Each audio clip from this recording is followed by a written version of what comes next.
ভাই মোহাম্মদ রাকিবুল ইসলামের ৩ নম্বর প্রশ্ন ছিল, হুজুর আমি একজন লোককে সালাম দিলাম, সে উত্তর দিল, অতঃপর সে আবার আমাকে সালাম দিল এবং আমি উত্তর দিলাম, শরীয়তে এটা কি ঠিক নাকি ঠিক না? বিসমিল্লাহির রহমানির রহিম। সম্মানিত সৌদি আছে এবং দূর থেকে, দেশ এবং প্রবাস থেকে আমাকে যারা দেখছেন, আমাকে যারা শুনতে পাচ্ছেন, সকলকে আন্তরিক মোবারকবাদ এবং শুভেচ্ছা জানিয়ে আজকের প্রশ্ন পর্ব শুরু করছি।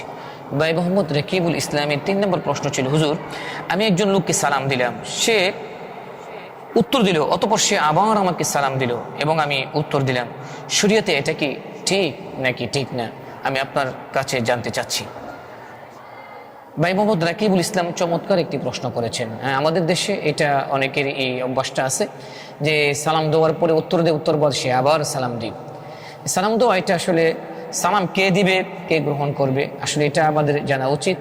সালাম দেওয়ার সিস্টেম হচ্ছে, যিনি হাঁটবেন উনি চলন্ত মানুষ, যিনারা চলমান নয় তাদেরকে সালাম দিবেন, এবং যিনি আগমন করবেন তিনি যাদের কাছে আগমন করেছেন তাদেরকে সালাম দিবেন।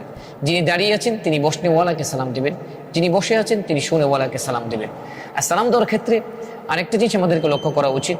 আল্লাহ তাআলা কোরআন কারীমের মধ্যে বলেছেন, ওয়া ইযা হুয়িতুম বিতাহিয়্যাতিন ফাহাইয়ু বিআহসানা মিনহা আও রুদ্দুহা ইন্নাল্লাহা কানা আলা কুল্লি শাইইন হাসিবা। যখন আপনাকে কেউ অভিবাদন করে, যখন তোমাদের কাউকে কেউ অভিবাদন করে, তোমাদের জন্য দোয়া করে, তোমরাও তাদের জন্য সম্মানসূচক শব্দ ব্যবহার করে দাও, তোমরা তার থেকে আর একটু বাড়াইয়ে বলো, তোমরা আর একটু বাড়িয়ে তাদেরকে অভিবাদন দাও। অর্থাৎ ধরে নিন আপনাকে কেউ বললো আসসালামু আলাইকুম, তাহলে আপনি জবাবে বলবেন ওয়া আলাইকুম আসসালাম ওয়া রাহমাতুল্লাহ, একটু বাড়াইয়ে বললেন।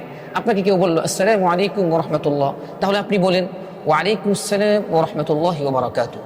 আপনাকে কেউ বললো আসসালামু আলাইকুম ওয়া রাহমাতুল্লাহি ওয়া বারাকাতুহু, আপনি তাহলে জবাবে বলে দিন ওয়া আলাইকুম আসসালাম ওয়া রাহমাতুল্লাহি ওয়া বারাকাতুহু ওয়া মাগফিরাতুহু। যিনি আপনাকে সালাম দিলেন তার থেকে আপনি একটু বাড়ায় বললেন, এটা হচ্ছে উত্তম।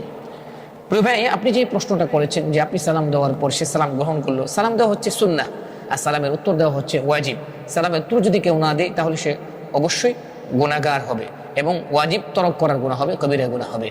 তবে সালাম দেওয়ার পর সে সালামের উত্তর দিল, উত্তর দেওয়ার পর সে যদি পুনরায় আবার সালাম দেয়, এটা দোষের কিছু নয়, তবে হ্যাঁ না দেওয়াটাই হচ্ছে উচিত। আল্লাহ তাআলা সকলকে আমল করার তৌফিক দান করুক।